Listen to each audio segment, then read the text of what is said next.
Once upon a time, there was a sweet and beloved little girl who lived with her mother in a small house near the forest. One day, her grandmother gave her a red wool hood, which the girl loved so much that she wore it all the time. From then on, everyone called her Little Red Riding Hood. One bright morning, her mother gave her an important task: to take a basket with cake, honey, and juice to her grandmother, who was sick and lived in a cottage on the other side of the forest.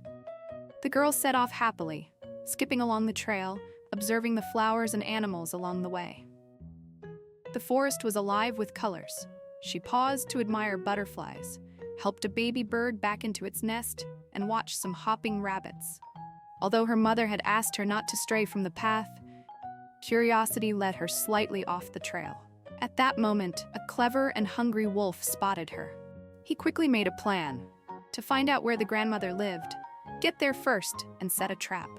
While Little Red Riding Hood was distracted picking flowers to gift her grandmother, the wolf raced down a shortcut he knew well. When he reached the grandmother's house, the wolf took her by surprise and locked her in the wardrobe. Then, he put on her nightgown, pulled a cap over his head, and lay in bed, pretending to be the elderly lady. Shortly after, Little Red Riding Hood arrived with her basket and flowers. She stepped inside the house, sensing that something was off. It was too dark and too quiet. As she approached the bed, her heart began to beat faster.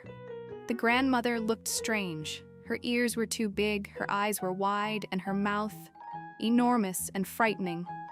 Before she could react, the wolf leapt from the bed with a fierce growl. Startled, the girl tried to run, but just then, the door burst open. A woodcutter, an old friend of the grandmother, had stopped by to check on her and heard the noise from outside. He acted quickly. With courage, he overpowered the wolf and tied him up in a large burlap sack, making sure he couldn't cause any more trouble. Then he freed the grandmother, who was shaken but unharmed. After the fright, the three gathered in the kitchen. They ate the cake, drank the juice, and shared a big sigh of relief. The warmth and love from the little girl seemed to heal the grandmother better than any medicine could. On the way home, Little Red Riding Hood thought about everything that had happened.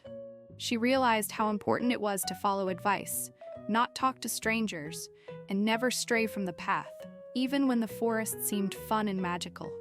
From that day on, she remained the same kind and curious girl, but now much wiser too.